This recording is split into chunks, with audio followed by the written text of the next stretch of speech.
It's called Secrets of Health Optimization. It's a collaboration between me and Marek Health. For the next 50 minutes or so, we're going to go over all things related to health optimization, mostly from a male health optimization perspective.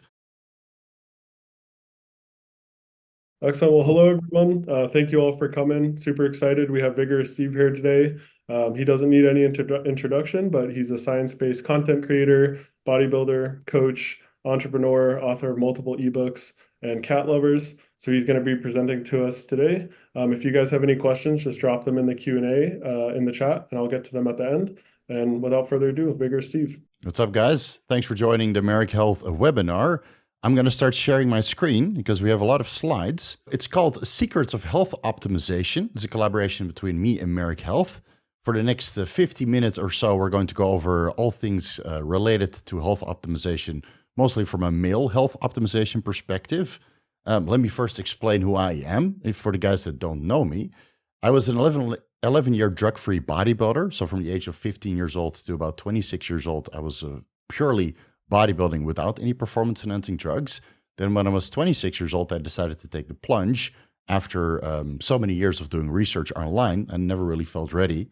And back then, we didn't really have hormone replacement therapy. All we had was steroid cycles. So after I took the plunge, I took performance-enhancing drugs at various dosages for about 14 years.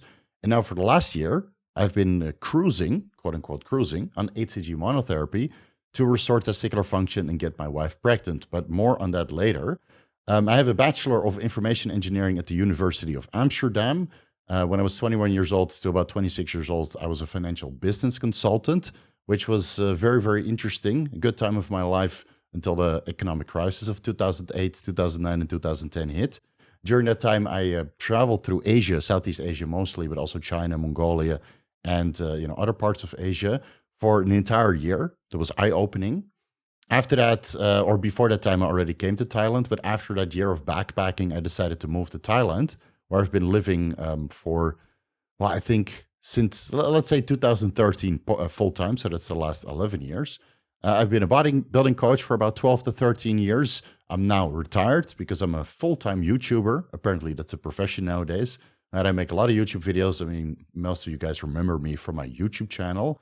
I was a presenter at Swiss Symposium, which was always a lifetime goal. This is where I met a lot of the team from Marek Health, Steven, and a lot of other guys, Dr. Adam Hotchkiss. It was a great weekend to spend some good time with the guys over at Marek Health.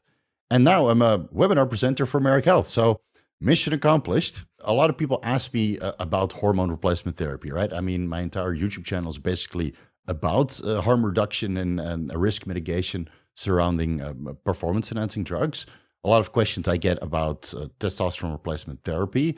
So I always advise people, before you go in for testosterone replacement therapy, right? It's a hot topic nowadays. Everybody wants to be on the TRT bandwagon. But why don't we try to optimize health first? Because in many cases, TRT is not required. The low testosterone is a symptom of something underlying by being in a poor state of health. So ideally, you want to get in a good state of health first before you start TRT, because maybe TRT isn't even required. And so if you're, you're not sleeping according to your circadian rhythm, not sleeping at least 7 hours per day, going to bed when the sun goes down and waking when the sun comes up, maybe this is one of the reasons why your testosterone levels are low and why you feel lack of energy. And especially if you have undiagnosed sleep apnea, these are all things that you can mitigate with a sleep study using a CPAP or an APAP machine. And ultimately, this could increase your overall quality of life and perhaps your testosterone levels as well with some other, dietary interventions and lifestyle changes. If you were to do TRT at one point, I would suggest everybody to be below 12% body fat for two main reasons. One of them being is that testosterone converts into estradiol in adipose tissue. So if you notice that your testosterone levels are disproportionately low, but your estradiol levels are disproportionately high and you have high body fat, let's say 20%, 25%, 35%, by bringing that body fat levels down, your potential for aromatization also goes down, and thus your testosterone levels might go up.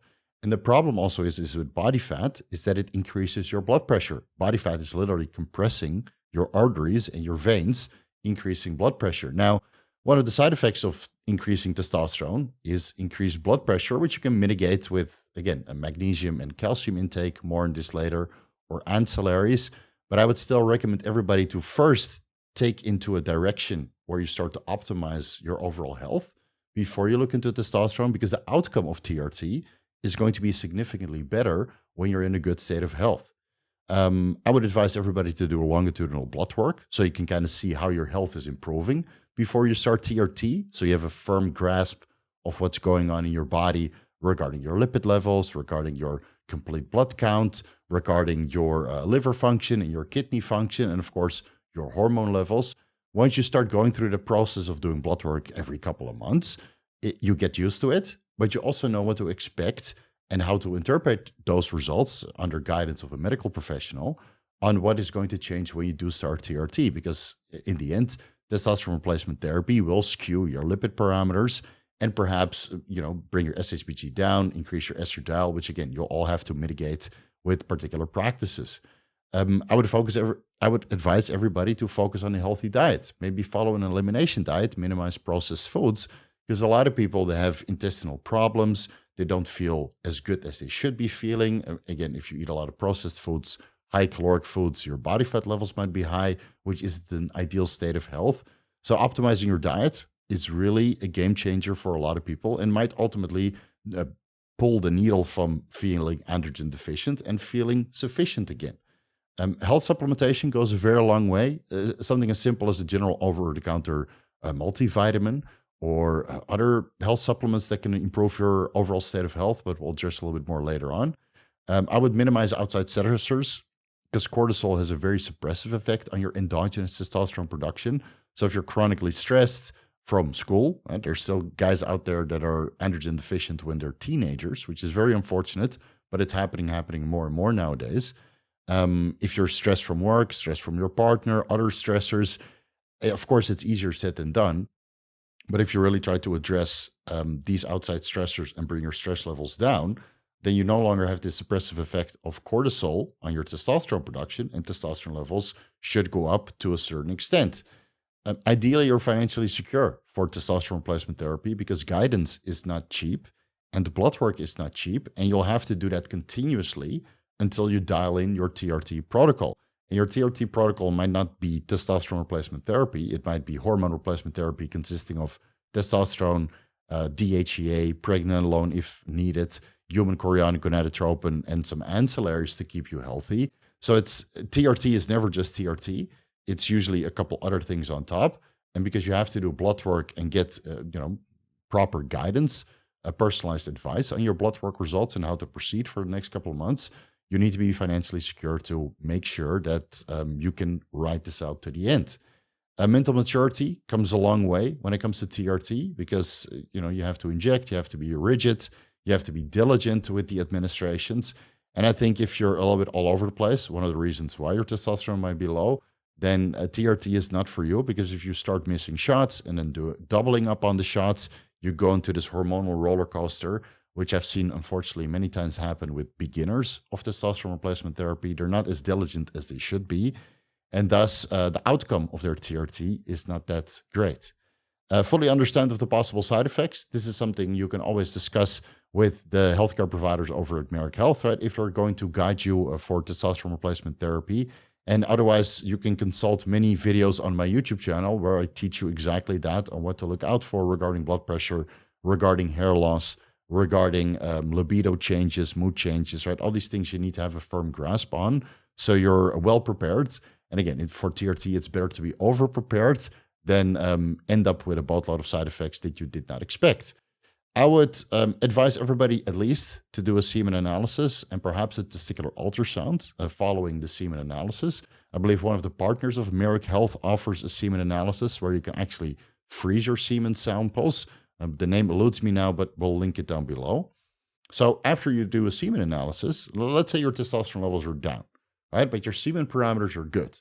You want to bring your testosterone levels up, which unfortunately, in many cases, brings your semen parameters down. So if this is your starting point, low testosterone, high fertility, freeze it. Freeze it for a later point in time. At least you know that your fertility parameters can also recover following testosterone replacement therapy if you decide to come off and get your partner pregnant. This is the position that I'm in now. I took performance enhancing drugs for 14, 15 years.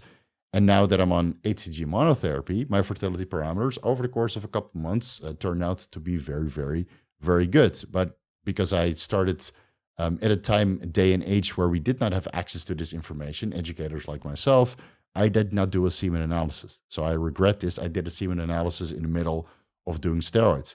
Now, if you notice that your testosterone levels are low and your semen parameters are low, right, or maybe zero, then I would highly advise you to do a testicular ultrasound to look for a varicocele or issues with your testicles or a hydrocele. Some of these things can really have a negative effect on your total testosterone and fertility parameters. And if it's a structural issue, then it doesn't matter what you do. The blood flow to the testicles is not optimized. And how are you going to produce adequate testosterone and adequate semen if the blood flow and the nutrients are not sufficient? So you could do everything right. You could be in a good state of health. You can go to the gym. You can eat healthy. You can sleep according to your circadian rhythm. Take all the over-the-counter health supplements that are known to boost testosterone levels. And if you have a horrible varicocele, nothing much is going to come out of it. Your total testosterone levels are still going to be low, and your fertility parameters are still going to be low as well. So you might need to undergo surgery. Again, that's something you need to discuss with the person who oversees testicular ultrasounds and interprets those results. I'm not entirely sure what the doctorate is called.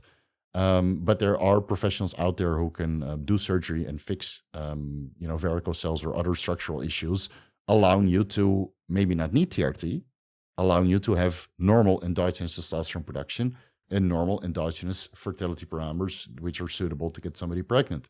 So again, all these things are pretty important to do before TRT. And what I would recommend also everybody to do is organ imaging and a genetic analysis, but that isn't always required. I would look into your family history, see if there's anybody with, severe sickness like cancer or other problems with their organs. You might want to be ahead of the curve and preventatively analyze your organs and do genetic testing so you have the data so you can make better decisions going forward. Let's say you did your testicular ultrasound, you don't have a varicocele, your testicles function properly. There's something you can look into. That's human chorionic gonadotropin, HCG, monotherapy. You can do that with subcutaneous injections, albeit that the clinical literature usually goes with intramuscular injections. From my personal experience, I never really noticed a difference between intramuscular and subcutaneous administrations. And since intramuscular administrations over time, we're talking about decades here, even with insulin syringes, will build up scar tissue. I have a lot of experience with scar tissue doing bodybuilder cycles, so I would not recommend it. Nowadays, if I had a time machine, I would do everything sub-Q. So that goes for human chorionic gonadotropin, but also hormone replacement therapy. I would administer, based on the clinical literature, between 250 IUs to 500 IUs subcutaneous daily, every other day, or tri-weekly. And it really depends on what you want to accomplish. Because I have let me overlay one study here. You see in this study, post-treatment with post-treatment of HCG monotherapy, intratesticular testosterone was 25% less from baseline in the 125 IUs HCG group, 7% less than baseline in the 250 IUs HCG group, and 26% greater than baseline in the 500 IU HCG group. The results demonstrate that a relatively low dose of HCG maintains intratesticular testosterone within the normal range in healthy men with gonadotropin suppression. Now, this is in the context of not taking hormone replacement therapy. So if you go to do, HCG monotherapy, then you already see that from a dose of 250 IUs, you get sufficient levels, which is comparable to baseline. And then as you ramp up the dose, 500 IUs should give you 26% more. And when you look at fertility studies that go up to 1500 IUs, testosterone levels are significantly higher compared to baseline. Now, you'll have to decide, based on what you discuss with your primary healthcare physician over at Marek Health, if that's going to be daily, every other day, or 3 times weekly. Personally, what I'm doing right now is 1,000 IUs HCG 3 times per week, Monday, Wednesday, Friday. My testosterone right now is 850 nanograms per deciliter. And without this HCG monotherapy in place, I think my testosterone levels would be around 600 nanograms per deciliter based on previous results when I came off steroids completely. So this is a significant difference. This is an increase of 35%. Just keep in mind that I'm 40 years old and I have some steroid cycles under my belt. So some people might get significantly higher testosterone on 500 IUs HCG 3 times per week as monotherapy, right? These are all considerations for you to, try and discuss with your primary healthcare physician before you start testosterone replacement therapy. There's also what is very popular nowadays is enclomiphene monotherapy. This is taken orally, so you don't have to do any injections. That's daily, every other day, or 3 times weekly, and the dosages range between 6.25 milligrams to 25 milligrams. What difference between HCG and enclomiphene is that HCG simply stimulates the testicles, replaces the luteinizing hormone signal that your pituitary would send to the testicles. LH and HCG work on the same receptors. As a result of that, LH and FSH levels probably come down. So you still have pituitary downregulation. You're shut down, but the testicles are still active because you're stimulating the production of testosterone and fertility, spermatogenesis downstream with this medication. Whereas with enclomiphene, you're blocking the estrogen receptors on the pituitary and the hypothalamus, and thus luteinizing hormone and follicle-stimulating hormone levels go up, which stimulates testicles into testosterone production and spermatogenesis. And this sounds very, very appealing on paper, but the problem is that selective estrogen receptor modulators have various negative side effects. One of them, the most worrying in my opinion, is the potential for clotting risk. Now, when you start doing research, you see that Clomid has clotting risk. You see that tamoxifen, Nolvadex, has clotting risk, raloxifene, tormifene, but not enclomiphene. And since enclomiphene is a reasonably new selective estrogen receptor modulator, it is part of clomiphene. Clomiphene is about 2/3 enclomiphene and 1/3 zuclomiphene. They're stereoisomers.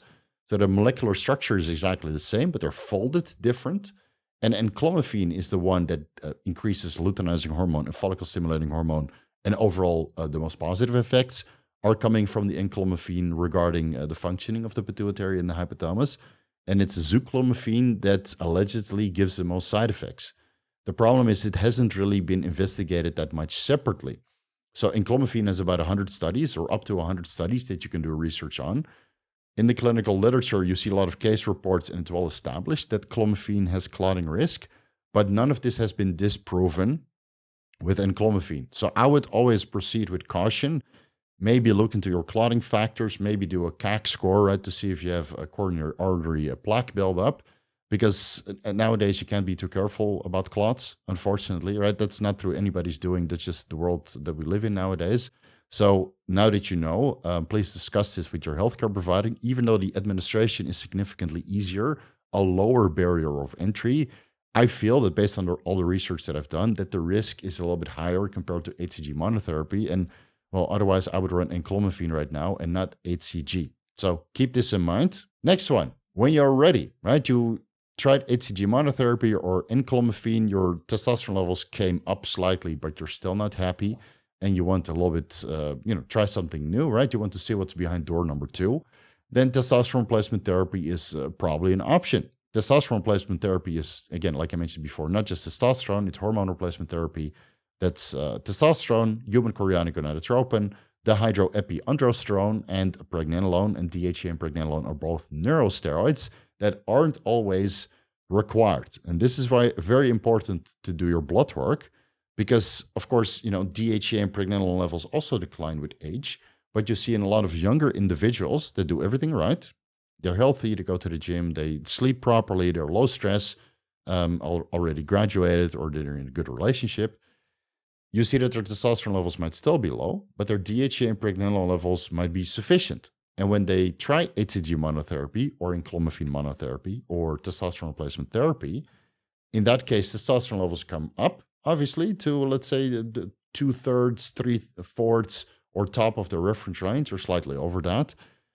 The DHEA and pregnenolone doesn't move. Their adrenal glands still produce sufficient amounts of DHEA and pregnenolone, and they don't need to go the supplementation route.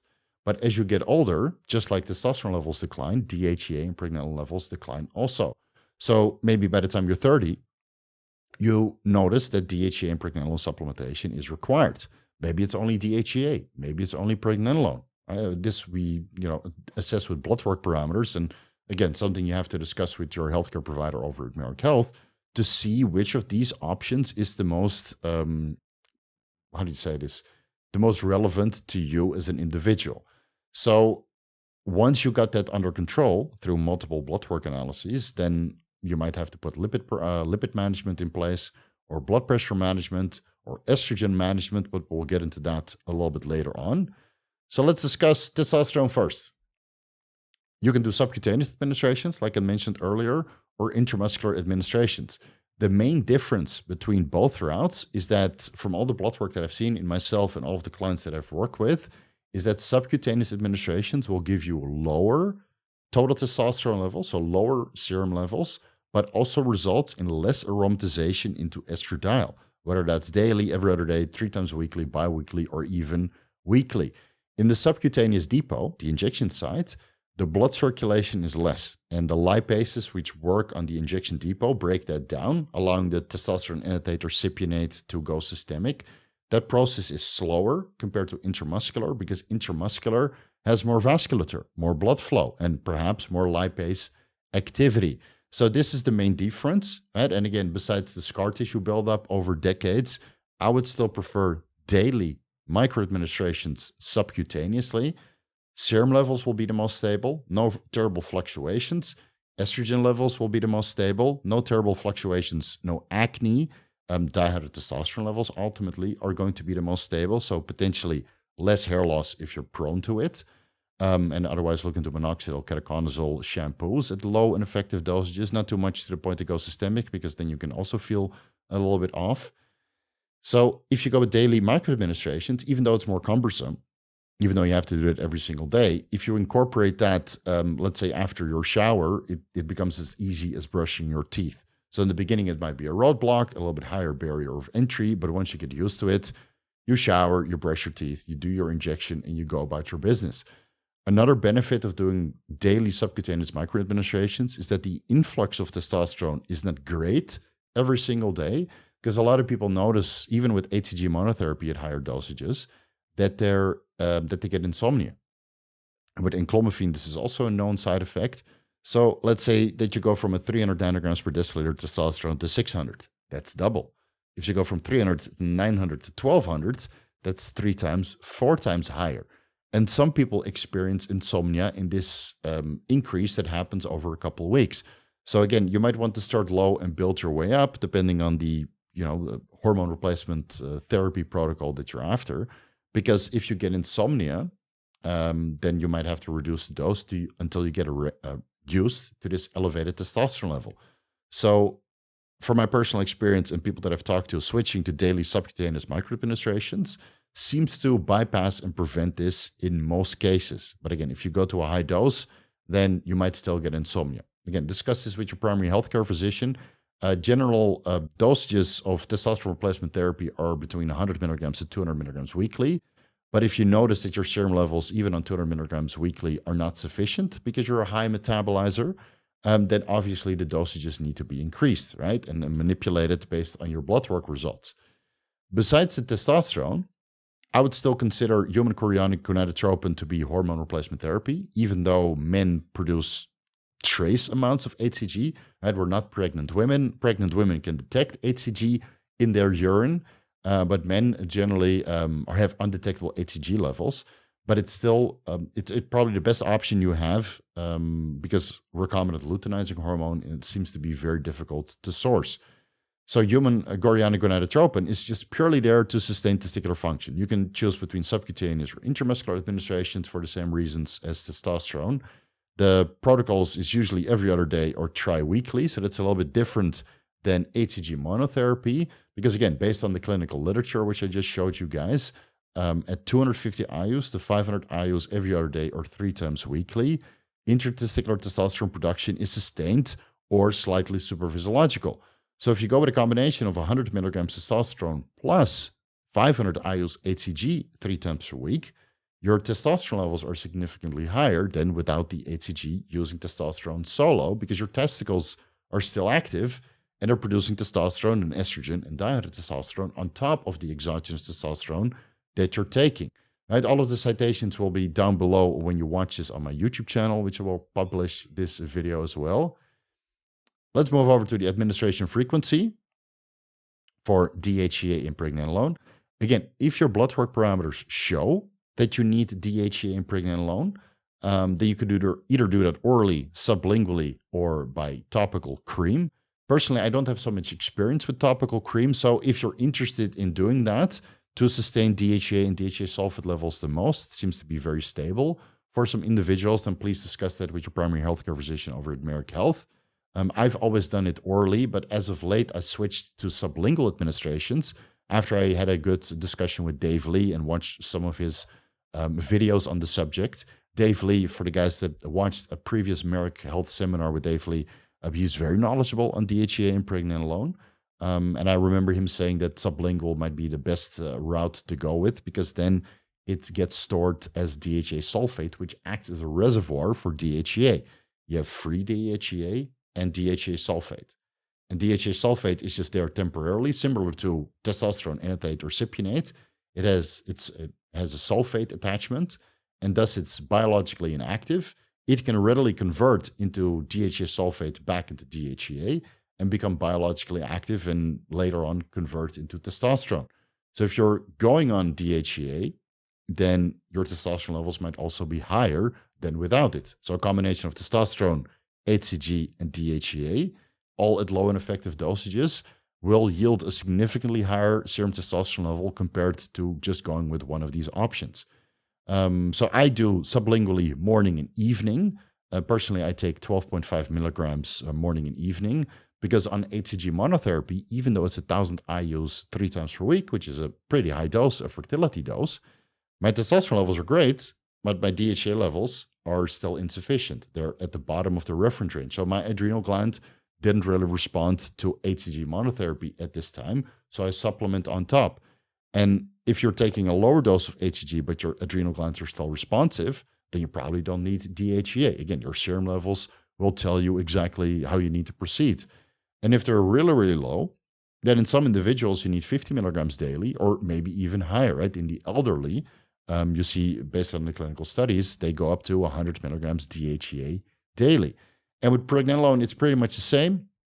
You can take it orally or sublingually, ideally daily, in the morning or in the evening, or split morning and evening. And the dosages are also very similar to DHEA, between 10 to 50 milligrams daily, albeit then in a lot of cases, what I've seen, pregnenolone might not be required. At this point in time, I don't take pregnenolone myself. I take it when I take hormone replacement therapy, but not currently. From what I've noticed with myself and many of the people that I work with, if they need pregnenolone, it's usually half the dose of their DHEA dose. But again, discuss this with your primary healthcare physician, because they're the one who interprets your blood work results and ultimately the one who are going to guide you. Moving over to blood work parameter management. Lipid management. There are many over-the-counter supplements which help with lipids. Besides, healthy eating and doing daily fasted cardio or 10-minute walks in between meals, just staying active, generally speaking, right? Following a healthy lifestyle usually improves lipid parameters quite substantially. Beyond that, there's citrus bergamot or berberine or high-potency fish oil, even niacin, even though I'm not a really big fan, because the effective form of niacin is the flush version. That's the one that brings your total cholesterol levels down, but that's also very unpleasant. I don't like beta-alanine and I don't like niacin, but there is some scientific evidence that shows that niacin can be very beneficial to lower total testosterone levels. Then there's ezetimibe. It's probably the best medication out there that can reduce low-density lipoprotein and total cholesterol levels.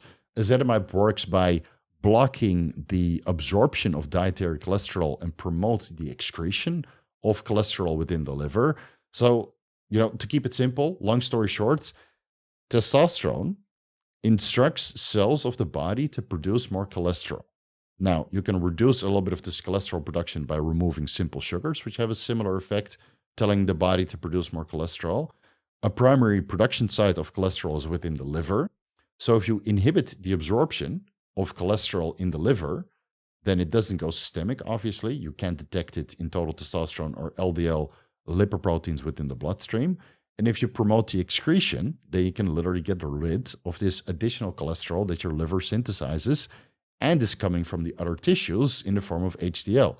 LDL transports cholesterol and triglycerides away from the liver in an attempt to bring that to other tissues.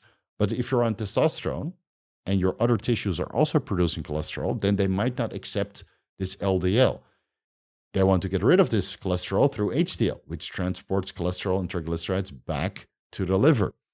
But if your liver is also full with cholesterol, then it increases hepatic lipase, which breaks down HDL, and now you have more transport away and less transport to the liver. So ezetimibe can kind of offset this increase in cholesterol, and it's even been shown to, reverse various metabolic conditions in people who are otherwise unhealthy.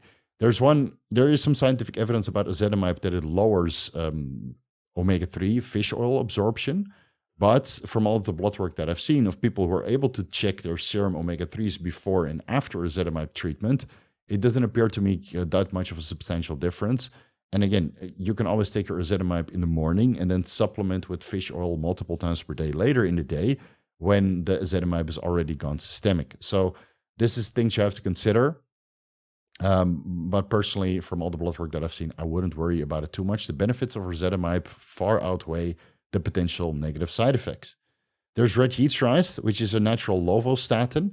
It used to be very popular in the bodybuilding space, but many of us have made the switch to ezetimibe because unfortunately statins might cause myalgia, muscle soreness, or other problems. So it seems that the one that is the most favored and the most popular nowadays is rosuvastatin. Again, I would only use this if ezetimibe and the other health practices are insufficient to bring your lipids within normal parameters when you're running testosterone replacement therapy or before that point. And there's other statins and even PCSK9 inhibitors, which might be end-state lipid management. And I feel that in many cases it's not required. But again, if it's required medically, then please discuss this with your primary healthcare provider. Blood pressure management. Again, balanced electrolyte intake. Magnesium helps the arteries to relax because the arteries are smooth muscle also. So you have skeletal muscle, obviously, that responds very well to calcium and magnesium. Calcium helps to contract your muscles and magnesium helps to relax. Now, if you follow the lifestyle, you go to the gym and you eat healthy and you also take some testosterone replacement therapy, then in many cases your magnesium intake and requirement needs to go up. And if you overlook that or we're already magnesium deficient, it's actually one of the very common occurring deficiencies in the world. Vitamin D3 and magnesium deficiencies are very, very common. So if you start supplementing with magnesium and perhaps eat calcium-rich foods, I wouldn't supplement with calcium because it's too much calcium in your bloodstream in one go. But if you supplement with calcium-rich foods and take vitamin D3 and vitamin K to help bring that magnesium and calcium to the right places, over time, as your calcium and magnesium stores build up, you'll see that blood pressure management, it probably becomes an afterthought. And otherwise, right, there's over-the-counter supplements or ancillaries who can help with that.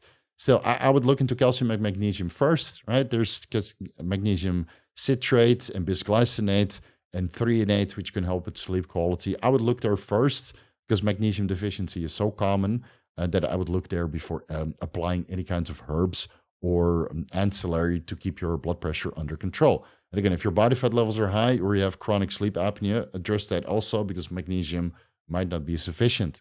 There's Carditone, a herbal formula, albeit that it's not clinically recognized. I've seen it reduce blood pressure in bodybuilders quite dramatically. There's Tadalafil, Cialis. Of course, it was initially investigated as a blood pressure medication and then discontinued because of its long half-life. I believe it has a half-life of about 32, 36 hours, so it builds up over time. But the side effect of Cialis Tadalafil is, high-quality erections. So I would take it for that and then enjoy the blood pressure management as a warm welcome side effect. Now, if you're going with Cialis, then it's very likely you don't need Telmisartan. But if you feel that the blood pressure management of Cialis is not sufficient, again, as a side effect, you enjoy the libido the erection quality increasing properties. You enjoy that, but you need more blood pressure management. Then I would remove the tadalafil, the Cialis, and make a switch for telmisartan. Again, make sure you have an Omron blood pressure cuff, whether that's around the wrist or the arms, because telmisartan can drop blood pressure quite dramatically. I would start low after tracking your blood pressure for multiple days in duration. That's when you wake up, before you go to the gym, after you go to the gym, in the afternoon, which is generally when blood pressure levels are the highest, and then before bed. So you keep a blood pressure log, keep track of when it's high, when it's low, and maybe manipulate your diet slightly, increase your magnesium intake if needed. And then when you have firm grasp of how your blood pressure fluctuates, consider telmisartan. Right? And it's, again, something you have to discuss with your healthcare provider. You could start low and build your way up depending on how your blood pressure is under control. And if you don't respond well to telmisartan, or you get adverse effects, which again, there are side effects associated with telmisartan, then look into other ACE inhibitors or ACE blockers to get blood pressure management, but not have the side effects that you're getting from telmisartan. There's many ACE inhibitors, many ARB blockers, so please discuss it with your doctor, because they probably know what is best for you. Then regarding estrogen management, besides the daily subcutaneous microadministrations and having low body fat, you can look into dinyl-methane and calcium D-glucarate. These are over-the-counter supplements that help with estrogen balance and estrogen excretion, metabolism. Dinyl-methane is found in cruciferous vegetables, which helps with the balance between estrone and estradiol. When you take exogenous testosterone, it only converts into estradiol. When you take HCG, it mostly produces testosterone and then estradiol, but estrone to a certain extent. But you see, if you do your blood work, you check your total estrogens, your estrone, and your estradiol, that your estradiol is disproportionately high to your estrone. And so your estradiol comprises more of the total estrogens that you have. So this balance you can offset, bring that closer together with dinyl-methane. Again, it's found in cruciferous vegetables. You would have to eat a boatload of broccoli and kale to the point you would have severe gastrointestinal upset. So go the supplemental route. When you start doing research, you will find that dinyl-methane actually inhibits the androgen receptor, which is obviously not what we're after. It might downregulate the androgen receptor, but this is only studied in the context of prostate cancer, not in the context of skeletal muscle or androgen receptors in other tissues of the body where you would want to have positive effects. So I would say from all the research that I've done and the people that I've talked to using dinyl-methane on hormone replacement therapy or full-blown steroid cycles is that there's no adverse effect. Nobody notices that their anabolism or libido or overall productivity in the gym or quality of life goes down by adding in dinyl-methane. And if you know that androgen receptors have a lot of genetic polymorphisms and variations between tissues, then you could understand that dinyl-methane actually might be a good thing to take in case you have prostate cancer in your family, because it seems to only work on the prostate gland, right, in cases of prostate cancer.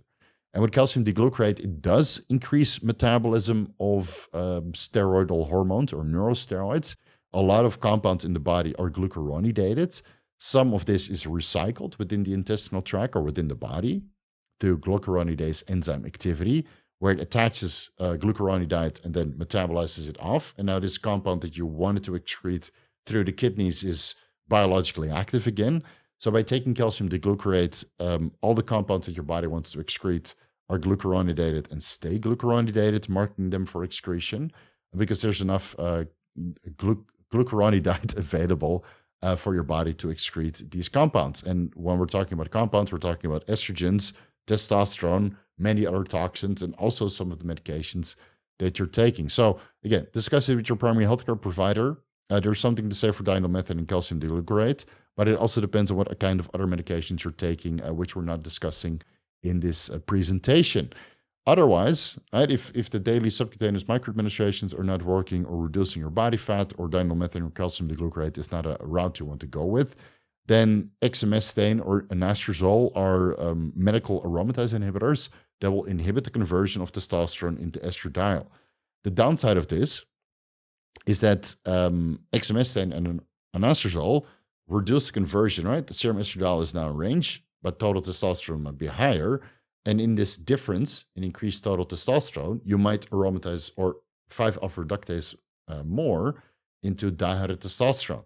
So estradiol goes down, but DHT might go up, and thus you increase the potential for hair loss. And it's the same way the other way around. If you notice that you get increased conversion of testosterone into dihydrotestosterone, I don't have a slide for this, but it just springs to mind. Your DHT levels are high, and you take a 5-alpha reductase inhibitor to bring that down. Now your estrogen goes high.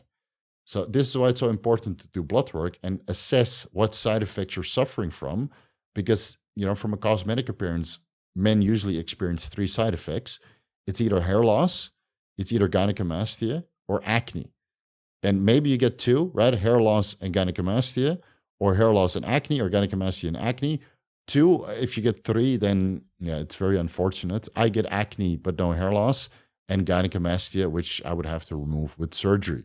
So you have to be well ahead, do the blood work frequently, because if you let it run, right, you're taking an aromatase inhibitor and now your DHT levels are high. And then one day you wake up looking in the mirror and you're like, I almost look like Steve now. What the hell is going on? This is not what I wanted. Right? I prefer to be bald. I don't like hair, but some people really, enjoy their hair. So this is something you need to be aware of. Aromatase inhibitors increase the potential for hair loss, and 5-alpha reductase inhibitors increase the potential for gynecomastia.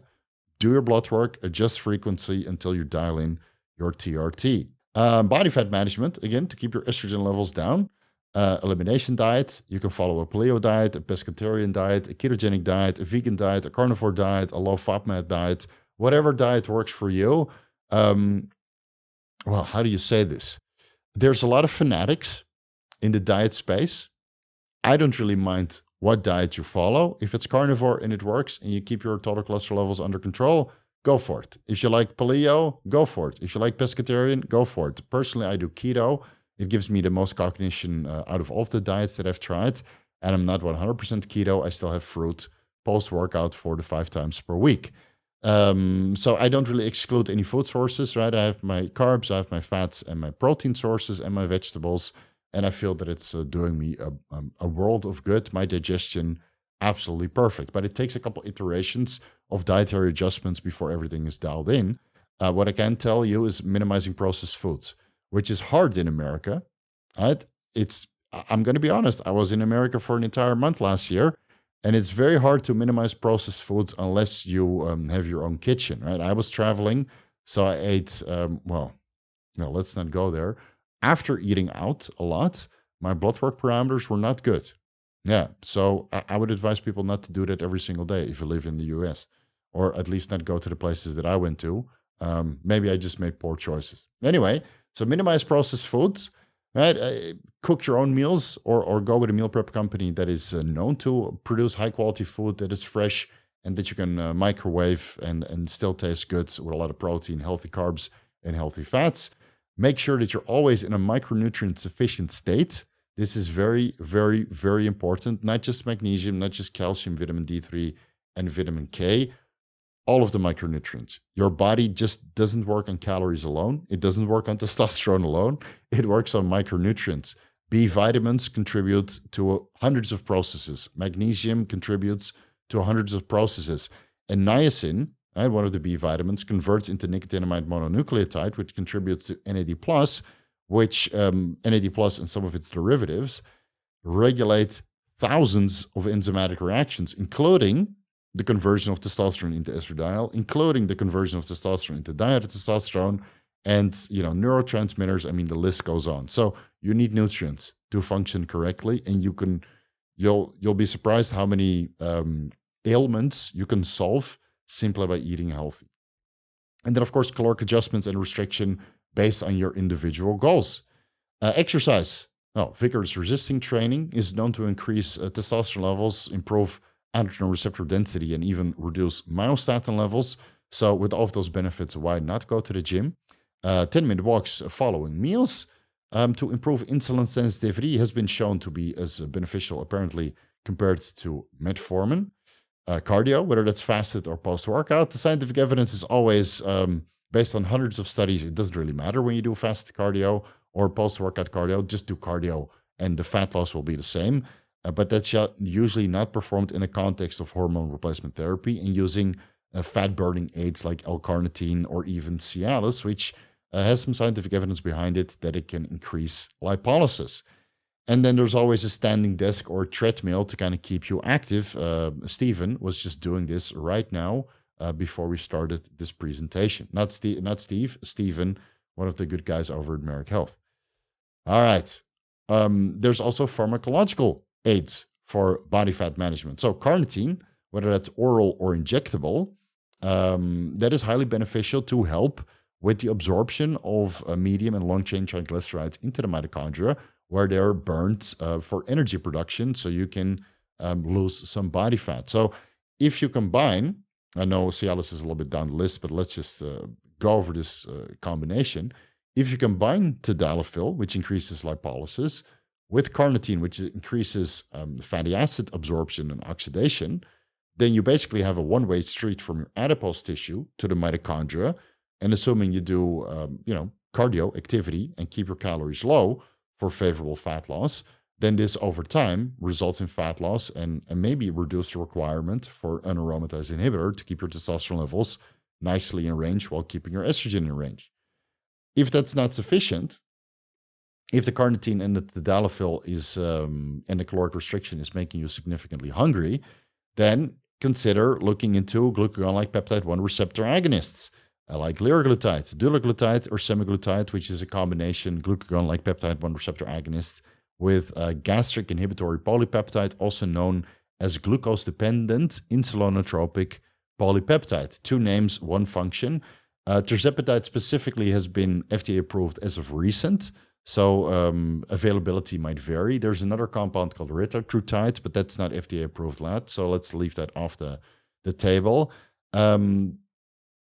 I found that liraglutide is very beneficial if you still want to have a normal appetite on Saturday or Sunday, because dulaglutide, semaglutide, and tirzepatide have very long active lives. Now, this is something you need to discuss with your healthcare provider. What I've always done is daily or 3 times weekly administrations. Liraglutide, I would take a low dose daily, and dulaglutide, semaglutide, or tirzepatide, instead of 1 administration per week, I would do 3 administrations at a lower dose. And what I've noticed, again, no scientific evidence to back this up, but this is just pure anecdotal experience. What I've noticed is that the weekly dose can be significantly lower if you inject 3 times per week. Right? Your mileage might vary, everybody is different, but instead of running 5 milligrams tirzepatide per week, which is the starting dose clinically, or 2 to 5 milligrams semaglutide, I can get away with 1 milligram or half a milligram 3 times per week for sufficient appetite suppression. Now, glucagon-like peptide 1 receptor agonists are a hot topic nowadays, right? There's a lot of, it's in the news, it's on billboards in the United States. I think me and Derek from More Plates, More Dates, the owner of Marek Health, the co-owner, we were one of the first to talk about these compounds publicly. It's now gone mainstream. All your favorite celebrities are running these kinds of compounds, but it also means that there's a good amount of scientific evidence that we can review. So because glucagon-like peptide 1 receptor agonists used long-term have been associated with the risk of thyroid cancers by 58%. Again, this is a scientific study you would be well off reading yourself, because there's a lot to go into. And it's been associated with medullary thyroid cancer by 78%. Patients included in the other 2 groups of exposure of less than 3 years and over 3 years also showed a higher risk of incidence of thyroid malignancy, although the intergroup difference was not significantly relevant due to a low number of cases. So that's only 40 cases. So keep this in mind, right? All drugs that are shown to be highly effective in a certain extent also have negative side effects. So that is unfortunate. This is also of note. Of 56,000 patients with type 2 diabetes, keep in mind that glucagon-like peptide 1 receptor agonists are traditionally type 2 diabetic medications, with a mean follow-up time ranging between 1.3 years to 5.4 years, a total of 180 cases with acute pancreatitis and 108 cases of pancreatic cancer were reported. So again, 56,000 patients and let's say 400 cases of pancreatic issues. I'm not entirely sure what that percentage is, but it's still statistically significant, and that's with long-term exposure. So I would like everybody to be well aware of these risks, because you need to take all risks serious. And then here, regarding the Cialis, this is a small study where where it was shown that after 2 to 6 hours after injection of Cialis, free-form fatty acids and glycerol in the bloodstream increased, and that basically increases lipolysis without affecting cyclic guanosine monophosphate and nitric oxide levels in the bloodstream. Telmisartan is a partial peroxisome peripheral activated gamma receptor agonist, and even though the scientific literature is promising when it comes to PPAR gamma agonists, especially telmisartan, that it can increase metabolic activity and might result in fat loss, in practical application, I would not say that that's the case. Right? Sometimes the scientific evidence plays out in the real world, and sometimes it doesn't. I've talked to bodybuilders that took up to 80 milligrams of telmisartan per day and did not notice any significant fat loss, even in a caloric deficit, after ramping up the dose to 80 milligrams per day. Still, the scientific evidence shows that PPAR gamma activation improves metabolic energy expenditure and might result in fat loss. So if you were to go with an angiotensin receptor blocker, based on the scientific literature, I would prefer telmisartan. But again, there might be some contraindications there. And then there's metformin, which improve glucose homeostasis. But now that glucagon-like peptide 1 receptor agonists are there, and we discussed diet at length, I don't think that metformin is going to be needed. Regarding longevity optimization, I think we're already limited over time, so we're just going to go over this briefly. Regarding lifestyle practices, high quality sleep, healthy diet, and vigorous exercise, all good for longevity. Minimize outside stressors to balance out your cortisol levels, minimize oxidative stress. And I want to highlight one more study. I know studies galore on this presentation. One more study here. The use of anabolic androgenic steroids in combination with vigorous exercise actually increases oxidative stress. So this study showed that both the experimental groups showed an increase in oxidative markers. You have a group doing resistance exercise and a group doing resistance exercise in combination with anabolic steroids. And the group taking steroids with exercise showed increased oxidative stress markers. Again, citations will be down below. A very interesting read. I think everybody that takes anabolic androgenic steroids or performance-enhancing drugs in general and goes to the gym frequently should read this study so they know that they're basically increasing their oxidative stress parameters and thus need to increase their antioxidant intake, which makes it a little bit cumbersome because there's also 2 scientific papers out there that show that the immediate administration of vitamin C or other antioxidants post-workout blunts the post-exercise stress response. So which route are we to go? Right? If we really want to go with the scientific literature, you take vitamin C, ubiquinol, vitamin E, all the other antioxidants away from the workout, just like we space the ice baths away from the workout. So let's say 4-hour window before and after the workout, no antioxidants and no ice baths, but then at least you get some antioxidants in to blunt this otherwise oxidative stress that you would get from training on steroids. And yes, testosterone replacement therapy is being on steroids also, but the dose is clinically recognized. And for longevity, I would minimize recreational drugs. And yes, that includes alcohol. Alcohol is a globally accepted, besides Muslim countries, globally accepted recreational drug. Smoking, party drugs, etc. Right? Don't take those. Otherwise, the oxidative stress simply goes up. Regarding longevity, I think hormone replacement therapy is a great way to increase your longevity. Because, you see that with men with androgen deficiency, the quality of life and the overall, duration of life might be diminished because of cofactors that come along from impaired, hormone levels. Nicotinamide adenine dinucleotide, NAD plus IV administrations, but you can also take nicotinamide mononucleotide or nicotinamide riboside orally. This is probably the first thing you can look into. Very good for energy levels, very good for sleep quality. The scientific literature is a little bit thin. And now that David Sinclair is trying to monopolize nicotinamide mononucleotide, I'm a little bit upset, but at least nicotinamide riboside is still available.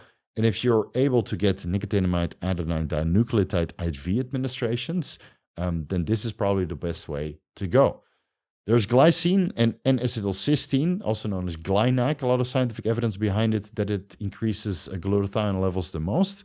And otherwise, there's always injectable glutathione, let's say between 200 milligrams and 600 milligrams, once, 2 times, maybe 3 times weekly, depending on the oxidative stress that you subject yourself to. Methylene blue is a great oxidative stress aid and a cognitive enhancing aid.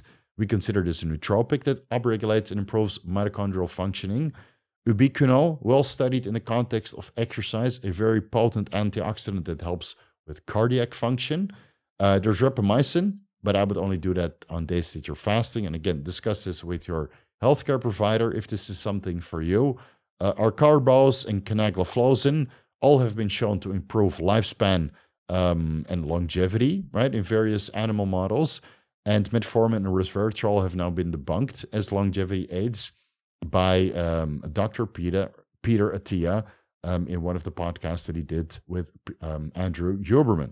So those are off the menu for longevity aids as of now. Oh, we're already at the end. Let me know if there are any questions. Great. Yeah, I can't thank you enough for sharing your wisdom and expertise with all of us. There's a ton of questions here to go through. So if any of your questions don't get answered, please reach out to your health coach and your Marek Health provider. They'll be more than happy to meet with you and talk through all of this together. Right.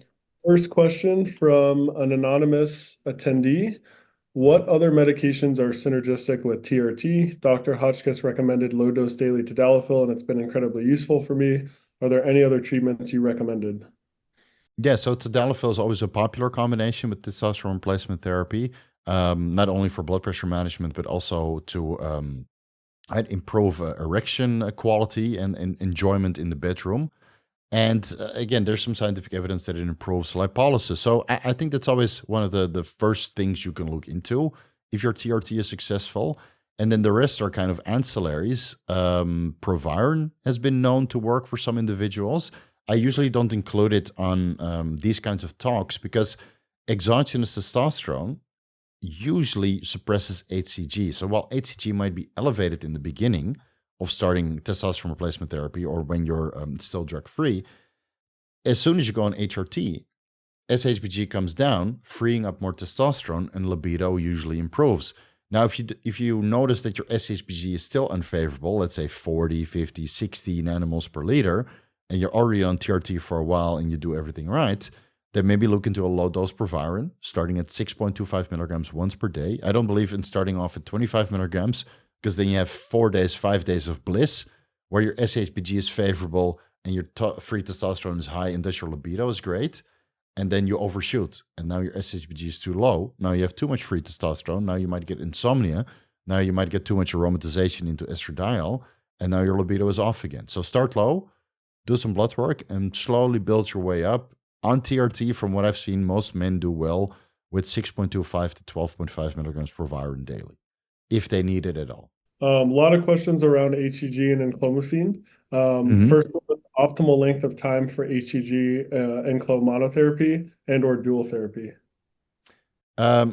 Personally, I don't believe in dual therapy, even though I know it's been prescribed. So you have enclomiphene, obviously, right, which is increasing the luteinizing hormone and follicle stimulating hormone signal.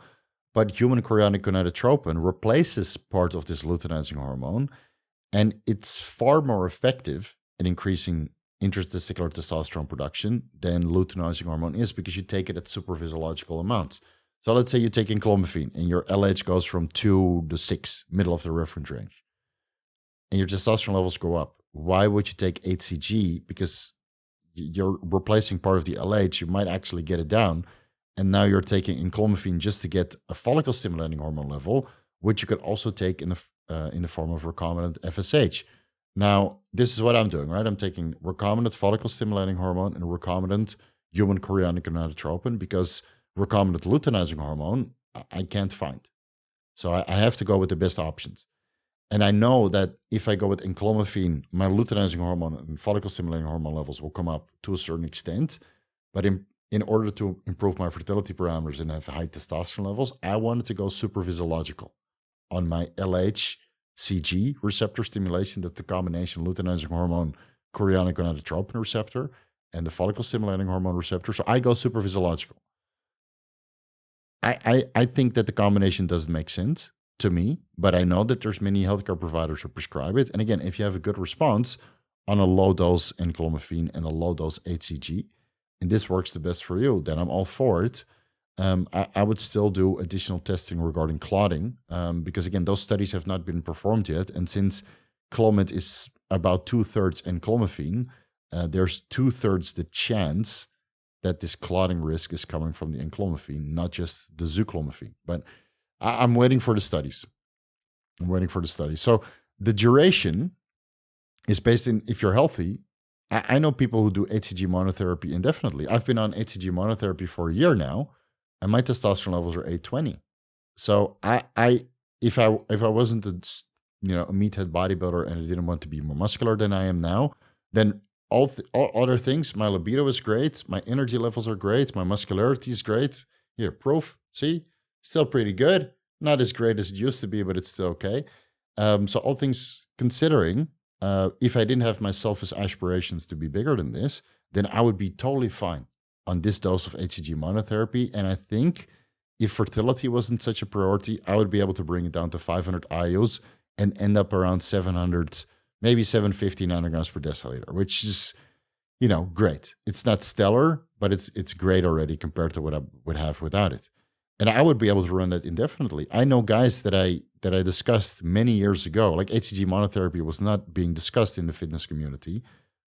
I'm one of the first ones who talked about it publicly, even though some of the medical professionals did it. Now it's understood in our community. So I put people on HCG monotherapy 5 years ago before trying TRT, and they just continue. They never proceeded to TRT because they didn't need it. They got their wives pregnant 2 times over because their fertility parameters were great. And so it really depends on you and how you feel. Right? If you get a great result and your libido is great and your energy is great, just stay there. Just stay there. It's probably more expensive because HCG is the price has gone up substantially. So I know that I'm spending more money on HCG monotherapy than I do on testosterone replacement therapy with a low dose HCG. That's cheaper. And that matters also. Tanner Fry asked, is there any evidence that HCG desensitizes Leydig cells? Yeah, so a couple of years ago, I made videos about HCG receptor desensitization, right? So there's a combination luteinizing hormone chorionic gonadotropin receptor, which uses a G-coupled protein, which sends a signal into spermatogenesis when it's activated by luteinizing hormone or human chorionic gonadotropin. At that time, I said desensitization was a thing in the context of taking anabolic androgenic steroids, mostly nandrolone, trenbolone, tresbolone. These are the drugs that bodybuilders take. These are not drugs that are being prescribed. Maybe nandrolone is being prescribed with trenbolone and tresbolone, especially at the dosages bodybuilders use. Since the testicles also have androgen receptors and estrogen receptors and progesterone receptors, there appears to be a feedback when you take steroids at higher dosages and nandrolone or trenbolone and tresbolone at higher dosages as well. So it seems that the signaling doesn't really work. Is there clear scientific evidence to support that? No, unfortunately not. Unfortunately not. So we can go with anecdotal bro science.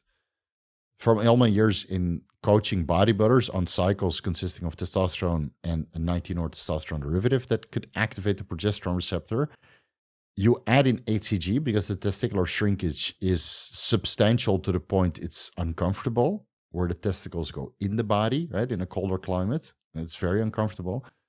In an attempt to bring testicular volume up, you add in the HCG. Initially, you get a response, and then they shrink smaller than before.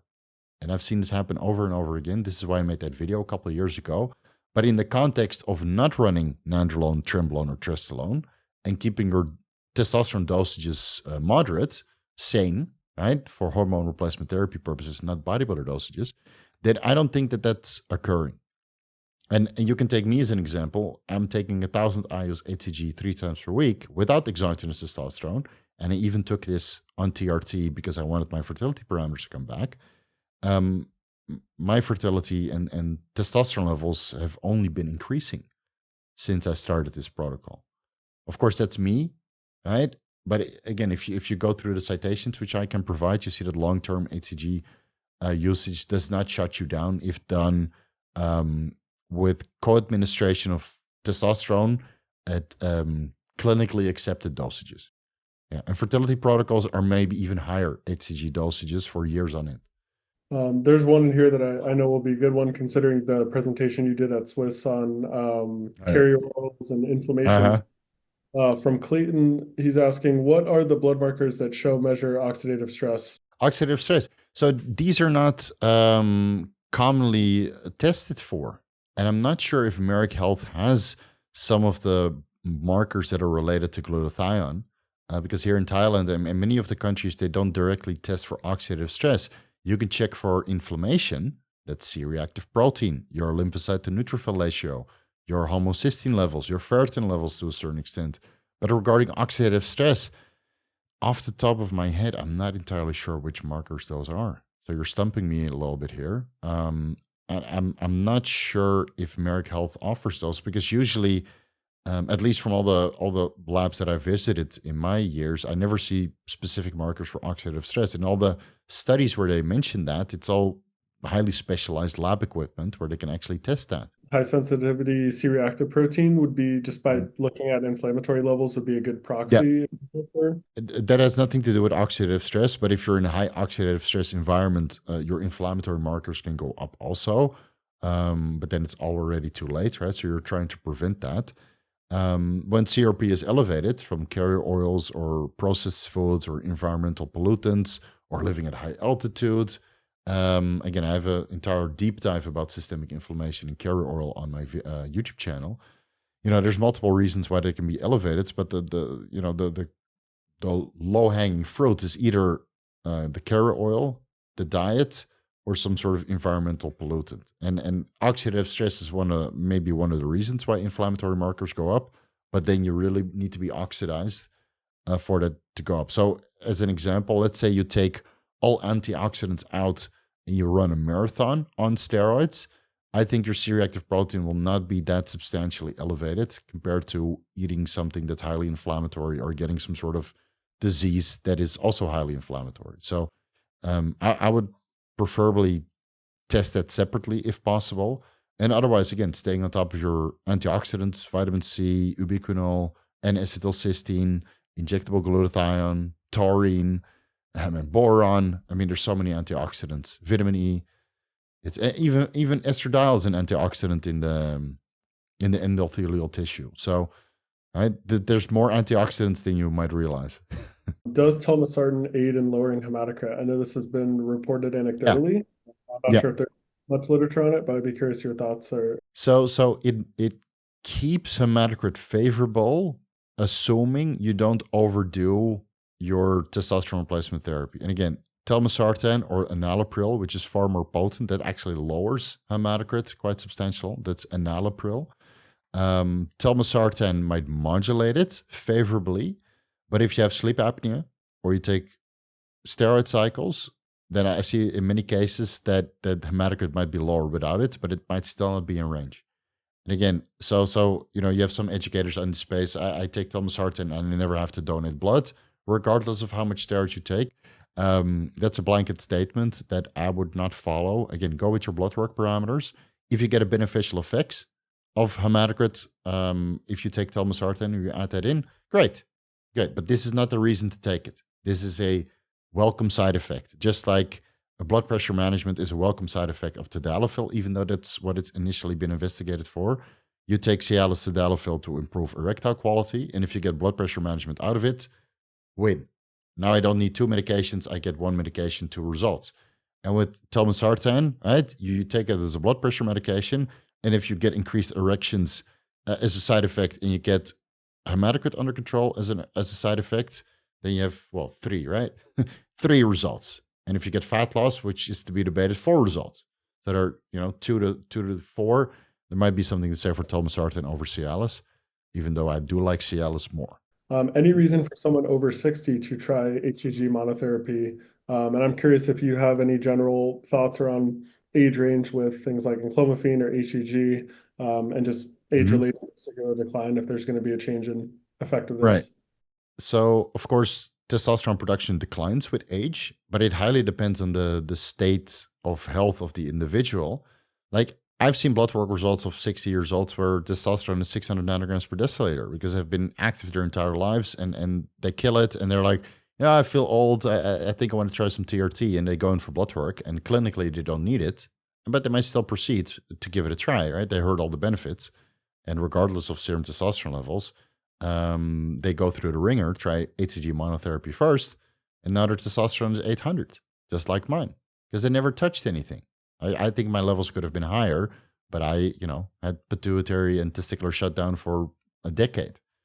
And even then, my testosterone levels came back up. So it really depends on the individual. Like, let's say he's 60 years old and his testosterone is 100.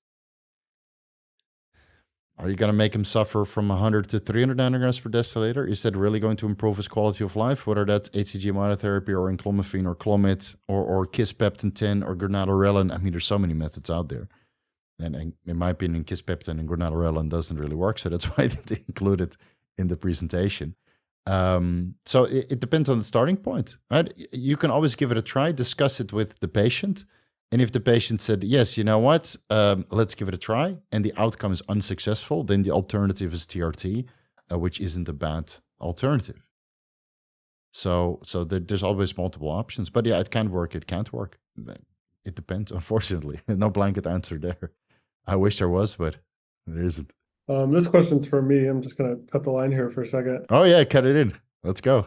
You have decades of experience coaching as an educator, as an independent researcher. What's your process like in terms of picking a topic that you want to really dive into? Like, what does that look like in terms of how you've managed to acquire so much knowledge and expertise?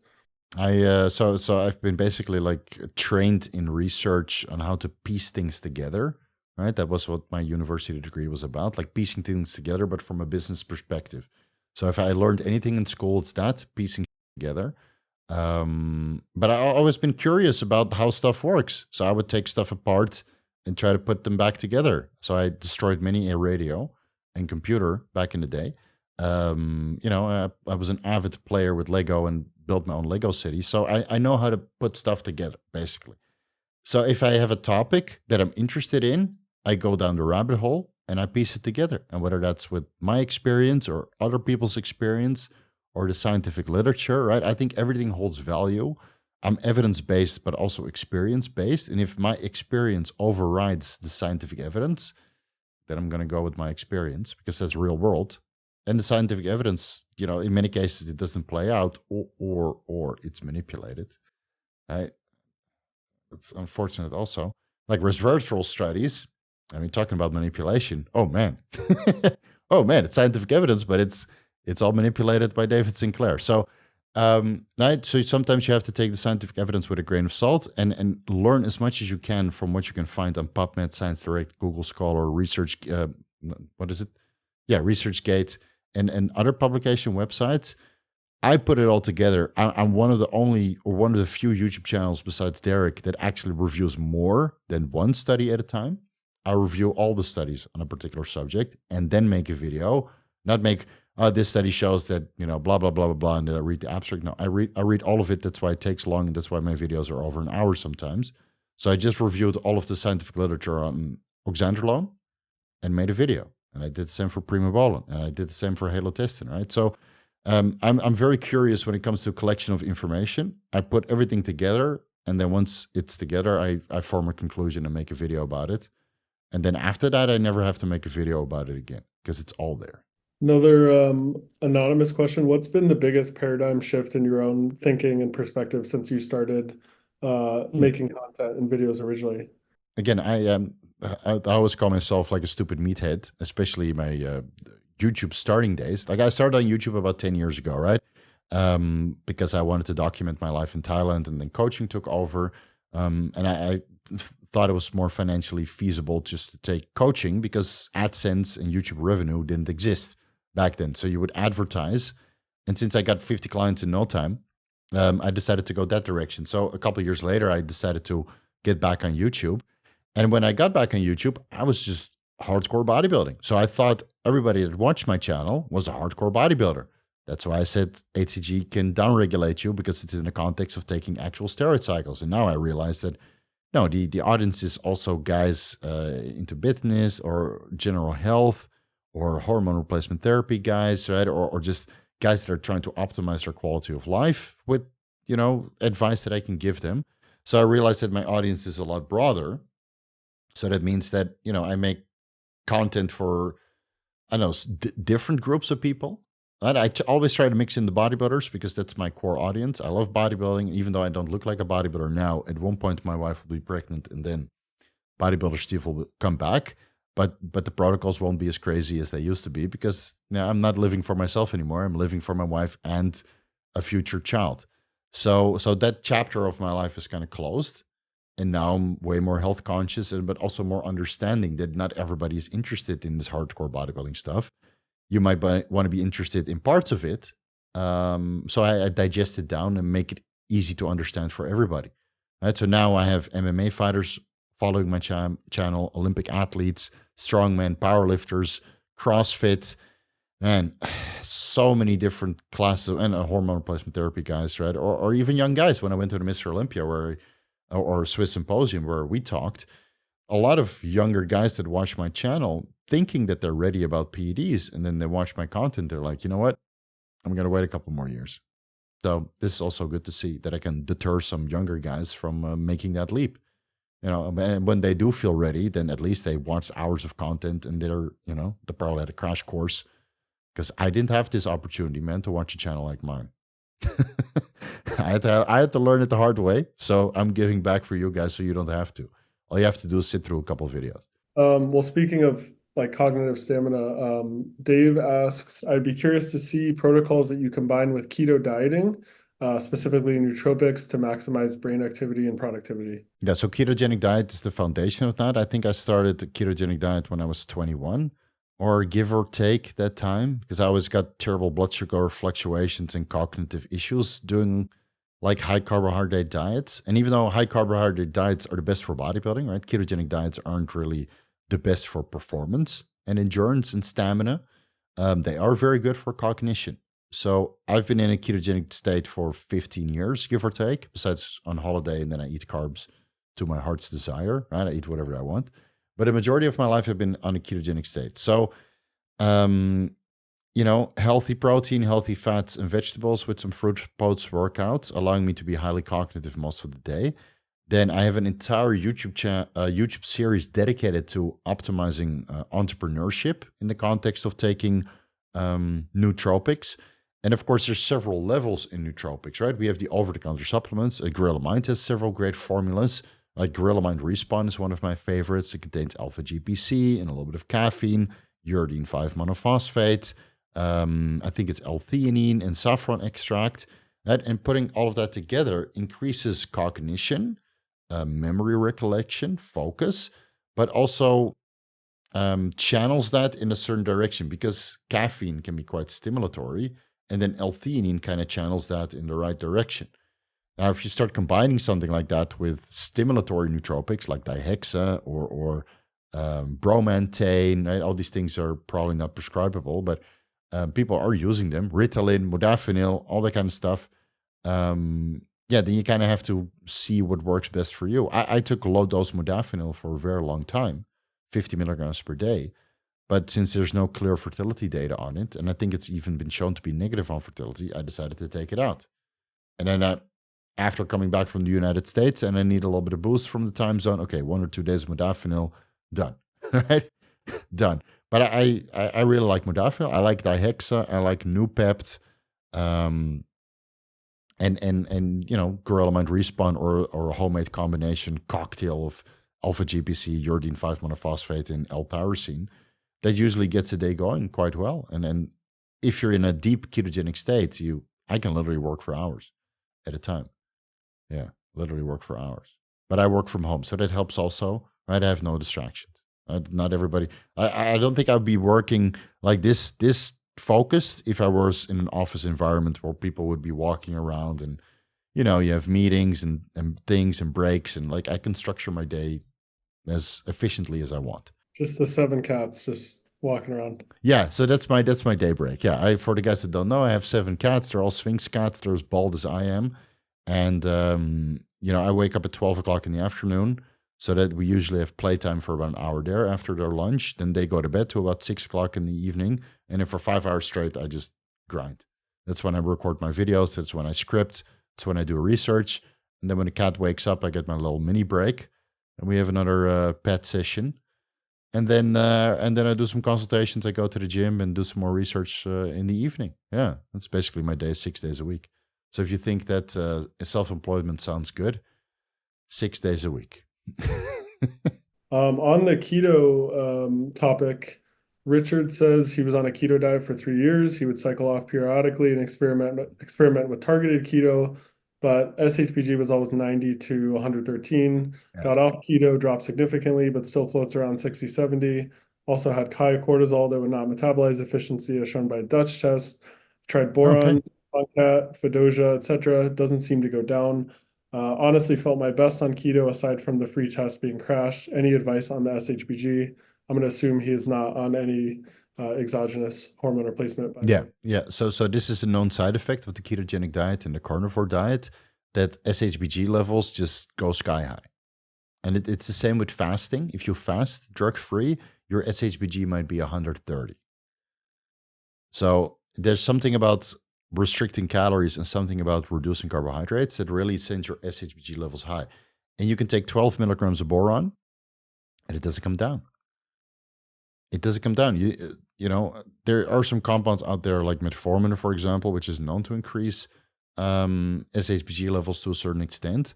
And if you take metformin on a ketogenic diet, it might be even higher. And then if you want to suppress it, you take the metformin out and you take boron, it might not come down.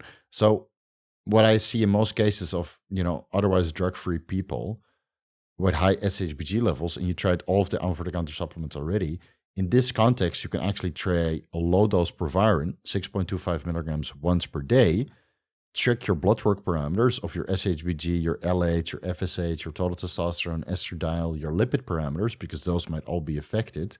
But in a lot of cases, 6.25 milligrams Proviron is selective enough to only inhibit the SHBG, reduce that over time, free up more testosterone, improve your libido with no negative effect on luteinizing hormone, follicle stimulating hormone, total testosterone, estrogen, and even lipid parameters. Like I think the Proviron has, I might be misquoting it, but I think it's like 600% affinity for the SHBG compared to dihydrotestosterone, where all other steroids have a lower affinity for the SHBG. I just made a video about it, but I remember these numbers that I quoted, but I don't remember the affinity. It's significantly higher than anything else. So if Proviron, you take that and it all occupies the SHBG and not the androgen receptor, or it can inhibit the aromatase enzyme to a certain extent and lower the conversion of testosterone into estradiol, which is favorable because estradiol is one of the suppressive hormones on your pituitary gland, which if estradiol levels are high, LH and FSH levels go down and thus testosterone levels go down. So if you inhibit the SHBG, increasing testosterone, and you inhibit the aromatase enzymes, lowering estrogen and increasing testosterone, LH and FSH levels might be totally normal, and you have a net outcome of having phenomenal libido for a quarter tablet a day, which is very inexpensive. Again, blood work before and after, because you are taking an anabolic androgenic steroid exogenously, and not everybody will respond to this protocol favorably, but I've seen it work more often than not. With that, I'd be curious, seeing lab work from ketogenic individuals, sometimes you see, even though their fasting insulin is very much within an optimal range, their A1C sort of creeps up into that pre-diabetic territory. Do you think that that's indicative of anything pathological underlying, or is that just more so noise than signal? It could be like glucose homeostasis is regulated by multiple things. So estradiol contributes to glucose homeostasis. Micronutrients contribute to glucose homeostasis. And if you follow a ketogenic diet and you're missing essential nutrients, which help with insulin sensitivity, magnesium and vitamin D3 being some of them, then yes, your hemoglobin A1C might go up because serum glucose levels go up because it's not being absorbed by skeletal muscle. And again, if you do a ketogenic diet, doesn't mean that lowering your carbohydrate intake is automatically going to improve your metabolic parameters. Activity still, contributes. So you still need to do some cardio. You still need to do some exercise or some walking in between sets. And if you then still see that your glucose levels go up, your hemoglobin A1C levels goes up, maybe you get a lot of gluconeogenesis. Like the liver converts protein, especially whey protein, into glucose. So whey protein, BCAAs, essential amino acids, are inherently insulinotropic because leucine and isoleucine convert into glucose the most, and thus have a little bit of insulin release. And if that happens chronically, you're eating like 400 grams of carbs and no vegetables, right? Because this is one of the faults of the carnivore diet. You're eating 400 grams, sorry, not carbs, protein. You're eating 400 grams of protein and no vegetables, so slow the digestion. You're metabolizing some of this protein into glucose, and now your glucose levels goes up, and you have poor glucose homeostasis, increasing your hemoglobin A1C. And the saturated fat in the animal meat sources is ruining your insulin sensitivity. Then serum glucose levels will be elevated, and you might even give yourself non-alcoholic fatty liver disease, even though there's no scientific evidence to back that up. I have seen carnivore guys with non-alcoholic fatty liver disease. Yeah, not naming any names, but it's pretty bad. Awesome. Well, where can people find you? It's very easy. You type in Vigorous Steve on YouTube, and you find my channel. And it's the same for Instagram, Vigorous Steve there, vigorsteve.com, if you go on Google. And I even have a TikTok, but I believe that that's not around much longer. So if you want to follow me on TikTok while it's still around, Vigorous Steve there as well. And I have a discount code with Marek Health, marekhealth.com/vigorous. I have 2 lab panels, an extensive one, which if you do that, you qualify for hormone replacement therapy under doctor supervision, and a budget one in case you just want to check some health parameters which are generally off when you take performance enhancing drugs. That one is significantly cheaper, but you'll get 10% off using the code Vigorous at checkout. Thanks so much, dude. It was a lot of fun. Yeah, likewise. Thank you so much for your time. For everyone who still has questions, please reach out to our team. We have a whole network of partner providers that would be happy to meet with you, answer any questions you have. And then I saw a lot of questions lastly about where they can see the slides. So I'm pretty sure, Steve, you're going to be putting this up on your YouTube here pretty soon. So I got all the citations here, right? And I'll add a few more. What I'll do is I'll combine all of the slides and the high quality recording, and then I'll drop that on my YouTube channel sometime next week. I'll put all the citations down below in case you want to do additional research. And then, if you watch that video, just ask me some specific questions on the Vigorous Q&A, which is always on Saturday. So I'll do that tomorrow around this time. And then once the video dropped and you have additional questions, just join in Saturday. It's, this time I'll be live, and then you have 2.5 hours to get your questions in. But there's a lot of people and a lot of super chats. So, be ready for some herd mentality. It's a lot. Yeah, but I'll do my best to answer your questions regardless. Phenomenal. Thank you so much. Thank you so much, everyone, for attending. Thanks, guys. I'll talk to you soon. Peace out.